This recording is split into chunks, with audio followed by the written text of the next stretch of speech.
But साहब अब मामला ज़ाहिर है सुप्रीम कोर्ट में है और सुप्रीम कोर्ट अपनी सेंस ऑफ जजमेंट है उसको इस्तेमाल करके बेहतर फैसला ही करेगी। मगर सवाल ये होता है कि इस फैसले के बाद क्या जो मुतारब ग्रुप हैं ये किसी एक टेबल पर बैठने की होगी इनकी? बिस्मिल्लाहिर्रहमानिर्रहीम। कादी साहब, हमारे सियासी इख्तलाफत ज़ाती दुश्मनी में बदल चुके हैं। यकीनन सुप्रीम कोर्ट तो जो बेहतर समझती है वो फैसला देगी। मेरे ख्याल में तो इतना डिले होना भी नहीं चाहिए। वो इसलिए गए थे कि डिप्टी स्पीकर साहब ने जो रूलिंग दी है आर्टिकल 5 के तहत, उनके तहत कम व बेशतर 179 लोग या जितने भी थे 177, वो सब मुल्क दुश्मन है, पाकिस्तान के दुश्मन, और बैरूनी साजिशों की वजह से पाकिस्तान का निज़ाम तब्दील करना चाह रहे हैं। अब देखना ये है कि क्या सिर्फ किसी को आर्टिकल 5 की वायलेशन का मुल्ज़म करार दे के मुजरम भी करार दिया जा सकता है, या इसके साथ कोई एविडेंस भी देने होते हैं। हमारे मुल्क में अजीब कल्चर है, ये इस्लाम दुश्मन है, ये गद्दार है, ये दुश्मनों का एजेंट है, ये फ़लाँ है। हमने सबसे आसान काम है कि अपने किरदार को बेहतर करने की बजाय दूसरों पे इतने संगीन एलिगेशन लगा दो कि वो अपनी ज़िंदगी बचाता फिरे, अपनी इज्जत बचाता फिरे। फैसला कब उन्होंने किया था? ये बिल्कुल बड़ी सब आउट ऑफ द ब्लू था। आप एक्सपेक्ट कर रहे थे? हाँ, मैं नहीं, मैं चैलेंज दे रहा हूँ अपोजिशन के जितने भी हैं थिंक टैंक, आइनी माहिर, वो साफ़ी दानिश्वर, किसी एक ने ये डिस्कस कल सुबह से पहले किया हो कि इमरान खान साहब इसको ही मुस्तरद कर देंगे, इसको ही मुस्तरद कर देंगे। कोई खबर है कि ये कब इन्होंने अंदर किया हुआ था फैसला पहले से, और कहानियां दूसरी सुनाते रहे जी, लाख बंदे से गुजर के जाना पड़ेगा। देखिए वो पहले गेम कैसी डाली, 10 लाख होंगे, 10 लाख से जाओगे, अंदर जाओगे, फिर एक फीड खबर की गई 2-3 जगह पे कि रेड जोन में लोग जाएंगे, छोड़ेंगे नहीं, गाली गलोच होगी, सड़क नहीं होगी, अपोजिशन के बंदे रोक लिए जाएंगे। लेकिन मेरा ख्याल है हकायक से बिल्कुल बेखबर अपोजिशन रही। ये क्योंकि वो जो वीडियो भी आई है उसमें भी वो स्टन हो गए थे। इनका ख्याल था कि वो डिले करेंगे मैक्सिमम स्पीकर अंदर 2-3 दिन, लेकिन हाँ साहब ने वो कर दिया जो कभी भी आज तक किसी ने नहीं किया, और शायद आइन में भी उसकी गुंजाइश नहीं थी।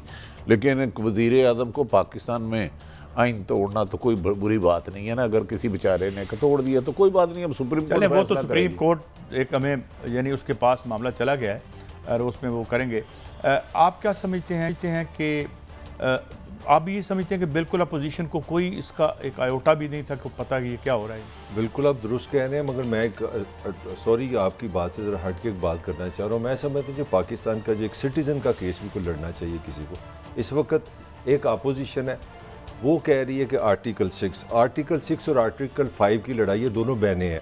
5 कह रहा है कि ये पाकिस्तान से वफादार नहीं है, ये रियासत पे बिलीव नहीं करता, ये बागी है, ये गरदार है, उसकी भी सज़ा फांसी है। आर्टिकल 6 कहता है ये इस मुल्क के आइन को नहीं मानता, उसकी भी सज़ा फांसी है। PTI ने हुकूमत के मुताबिक 196 लोग जो हैं, जिसमें आपके साबिक सदर भी शामिल हैं, वज़ीर आज़म भी शामिल हैं, वो सारे अपना पाकिस्तान से मोहब्बत नहीं करते, वो बेवफा हैं, पाकिस्तान के गरदार हैं। और अपोजिशन कह रही है कि ये जो लोग हैं हुकूमत में ये आइन शिकन है। मुझे बताएं कि सुप्रीम कोर्ट स्टेट करार पे इस वक्त जो मेरी राय में सबसे बड़ा जो उन पर दबाव है वो सिटीज़न को बताएं कि क्या ये सारे गरदार हैं या आइन शिकन है। मेरे ख्याल में ये सबसे बड़ा मसला है। इस तरह इन लोगों को आप किस तरह अगले इलेक्शन में जाने देंगे, गरदारों को और आइन शिकनों को? मैं समझता हूँ ये आज सबसे बड़ा मसला ये है पाकिस्तान। नहीं, ये तो मैं आपसे फिर भट्टी साहब से पूछता हूँ, यानी बहरहाल तो हम पेशा लोग हैं ना, ये दोनों ने दोनों ने 5 और 6 की लड़ाई होगी। भट्टी साहब आपसे मैं पूछता हूँ, कभी ऐसे हुआ किसी मार्केट में जाएं तो ये इतने दुकानदार कह रहे हो ये दुकानदार सारे चोर हैं, वो कह रहे हो नहीं ये एक हम पेशा भाई हैं आपस में? ये मैं यही कह रहा हूँ ना काजी साहब, आप जैसे साहिब इल्म हमेशा जमहूरियत की और हम जैसे नलायक भी करते रहे, लेकिन अगर ये जमहूरियत है तो इस जमहूरियत से अल्लाह निजात दिलाए। तू डाकू, तू चोर, तू मेरे मुखालफ है तो तू डाकू भी है, चोर भी है, गद्दार भी है, आर्टिकल 6 का मरतकब भी है, वाजिबुल कत्ल भी है। तेरे रिश्ते भी नहीं होंगे, तेरी बीवी भी नहीं तेरे साथ रहेगी, वो भी तलाक ले लेगी, तेरे मोहल्ले में कोई मुंह नहीं लगाएगा। मेरे साथ आ जा तो तेरे सारे गुनाह धुल जाएंगे और तू जन्नत की तुझे मैं इशारत दे दूंगा। वैसे मैं एक कमेंट ये अपोजिशन और हुकूमत दोनों की तरफ से है। खुद जिनको बारे में ये जहांगीर तरीन वलीम खां के बारे में अपोजिशन जो अल्फाज इस्तेमाल करती रही, मुझे और आपको वो अल्फाज वो इमरान खान साहब के लिए आजकल इस्तेमाल कर रहे हैं। हाँ, वो अल्फाज मेरे भूले नहीं है। ये इसकी ATM है, ये इसका घर चलाती है, ये इसको फलां करती है, उसी ने वोट तुम्हें दे दिया तो यार वो ATM हलाल हो गई। कादी साहब, ये अगर सियासत है ना, इस मुल्क में इंसाफ नहीं मिलेगा। मुझे नहीं पता सुप्रीम कोर्ट क्या फ़ैसला करती है। इंसाफ मुतालबे से मांगने से नहीं मिलता। अगर किसी में सक्कत है तो वो छीन ले। मैं अब भी कह रहा हूँ इंसाफ नहीं होगा। ऐसे कोई कमेंट है मेरा, अगर मैं एज ए सिटीज़न बात कर रहा हूँ, अगर समझ लें कि मैं समझता हूँ कि दोनों सही कह रहे हैं, तो उस हिसाब से इस मुल्क के कानून और आइन के मुताबिक सबको फांसी बनती है। अब मुझे बताएं एज ए वोटर मैं किधर जाऊँ? मेरा ये सवाल है सुप्रीम कोर्ट से पाकिस्तान की स्टेट क्राफ्ट को कि कहाँ पे मुझे ले आए। अब मुझे आपने पागल कर दिया है। मैं इधर देखूँ तो मुझे आर्टिकल 5 नज़र आता है, इधर देखूँ आर्टिकल 6 नज़र आता है। मुझे दोनों पाकिस्तान के दुश्मन लग रहे हैं। कागज़ों में जो आपने बना दी, मैं इसकी बात कर रहा हूँ। नहीं देखें, आप ये बात आप ठीक कह रहे हैं, लेकिन इसके साथ जो अवाम की एक तौहीन हुई है इसमें, मसलन जब ये किस्सा आया सामने हुआ तो शहबाज शरीफ साहब ने कह दिया बेगर्स आर नो चूज़र्स। मेरा सवाल आपसे ये है कि कर्ज़ा आपके तबके ने लिया और अपने ऊपर खर्च कर लिया, वो अदा मैं और आप और ये मेरा कैमरा मैन और गरीब आदमी करता है।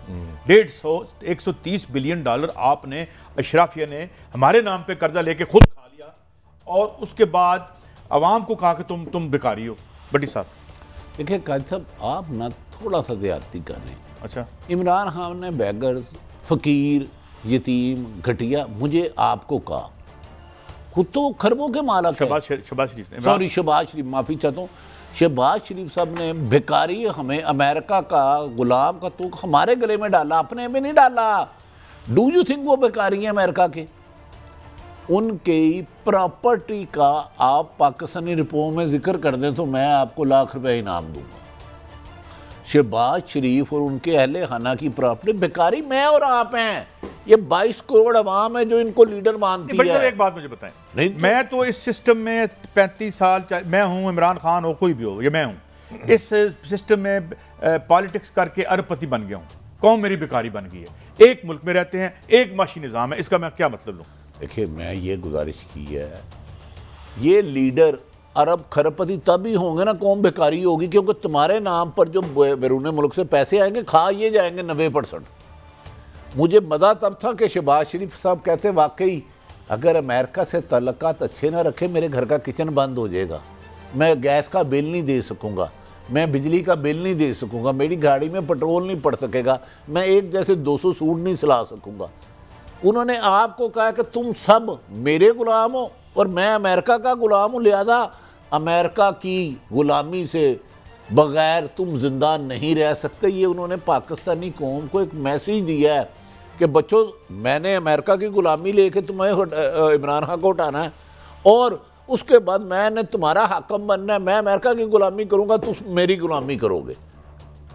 तो दोनों सूरतों में अमेरिका जीत गया है। अच्छा, शहबाज साहब भी जीत गए। एक आपसे सवाल है, क्योंकि आपने इस बयानिए को सपोर्ट भी किया और हम ये कह सकते हैं कि नवाज शरीफ साहब की गैर मौजूदगी में मरियम साहब ने जोर बहुत लगाया उनके बयानिए को भी, और जो एनलाइटेंड और जो एक लिबरल या जैसे सिविल सोसाइटी कहती है उसमें वहाँ उनको पजीराई भी मिली। क्या आप समझते हैं कि वो सारी जो उन्होंने बनाई थी वो शहबाज शरीफ साहब के इस एक बयान से न्यूट्रलाइज हो गई? देखें, एक तो हमारी बदकिस्मती है, हमारी जो जिस तरह का हम कल्चर में रहे वो 12 घंटे का कल्चर है। हमें तो सब पता ही नहीं होता कल क्या होगा, 12 घंटे में हम सब भूल जाते हैं। अगर उस बयानी की आप मेरे से बात कर रहे हैं एज ए ताहिर मलिक, मैं समझता हूँ वो बयानिया अभी भी ठीक है, ये मेरी राय है। और मेरा ख्याल है अगर नून उस बयानिए पर रहेगी तो बचेगी, ये जूँ उस बयानिए से जाएगी तो हट जाएगी, क्योंकि मुझे नज़र कुछ और आ रहा है आने वाले दिनों में। और ये वापस वहाँ पे जाएंगे, मगर वो जो वो कहते हैं ना प्याज भी खाएंगे और जूते भी खाएंगे, क्योंकि ये बयानिए की इनकन्सिस्टेंसी है ना, इसने नून को ज़्यादा नुकसान पहुँचाया। एक जो पॉइंट जो मैं वहाँ पर खड़ा हूँ, जो आपने शहबाज शरीफ की बात की, देखें कुछ रियलिटीज़ होती है। मैं कोई इस वक्त नवाज शरीफ और इमरान का कंपैरिजन नहीं करता। इसी मुल्क के वज़ीर आज़म का नाम है इमरान खान साहब, जो आजकल बड़े उनको गैरत जो दिखा रहे हैं, मुल्क की सलामती की बातें कर रहे हैं। जब लब्बैक ने उनसे कहा था कि फ़्रांस का सफ़ीर निकाल दो, तो उन्होंने पाकिस्तान के इंटरेस्ट में, मैं ये नहीं कह रहा इमरान ने अपने इंटरेस्ट में, उन्होंने एक बात की थी कि भाई 3 से 5 बिलियन डॉलर का हम कपड़ा बेचते हैं यूरोपियन यूनियन को, हम किस तरह सफ़ीर निकालें। वही पैराहे में शहबाज ने भी बात की है। ये पाकिस्तान ने जिसने डॉलर कमाने हैं या फैसला कर लें आपके, हमने डॉलर नहीं, इसको आप